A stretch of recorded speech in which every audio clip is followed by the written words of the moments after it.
Linux side, we've got a couple of new CVEs from our friends over at Tux Care. For those of you not familiar, Tux Care is a partner of ours who focuses on Linux-specific updating. And more importantly, they do an approach to Linux called live patching, which makes it so that you can basically you're patching the RPM in memory. It doesn't change the RPM on disk. It changes out the RPM running on that Linux distro. So you've effectively patched it without having to do a reboot. So their coverage is very focused on the kernel and certain very commonly targeted pieces of the platform like OpenSSL, things like that they're focused on. But they tend to give us kind of a heads up on what are the CVEs that are most recently kind of making a stir in the Linux world. The good news is this month it's fairly light. This is probably the worst of the three here, a CVSS score of a 9.8. It's affecting Debian specifically. This one is, there's a utility called UCAN. It's widely used for managing upstream code updates within your Linux distributions. So if you're using UCAN, this may be a concern for you that you want to take a look at.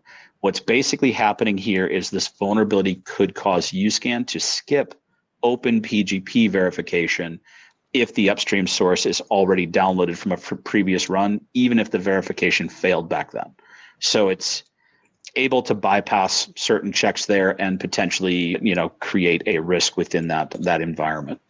So their recommendation here is that you're advised to apply the vendor provided patch as soon as possible, and that will resolve the issue and make it so that open PGP verification is not skipped or bypassed. The next one is a vulnerability in Oracle VM VirtualBox.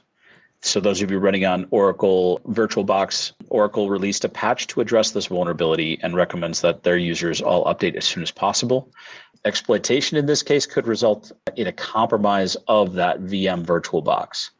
So they have the potential to do a system takeover. So if they get to that, it's a pretty nasty vulnerability that they could get access to a system-wide control there. So that's why Oracle is advising to get this one updated as soon as possible. And the third one here is Ansible Automation Platform, a CVSS score of 8.8.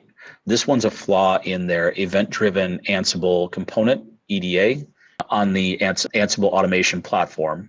And the vulnerability could cause user-supplied Git branch or ref spec values to be evaluated as Jinja 2 templates. The vulnerability could allow an authenticated user to inject expressions that could execute commands or access sensitive files in that EDA worker.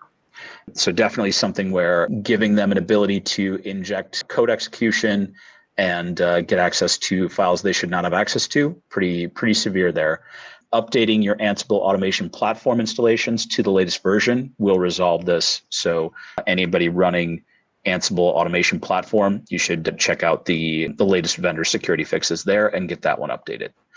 No disclosures or detection of any exploits of these three. They're just the three kind of highest risk recent CVEs in the Linux world that you want to take a look at. All right. On the development tools side,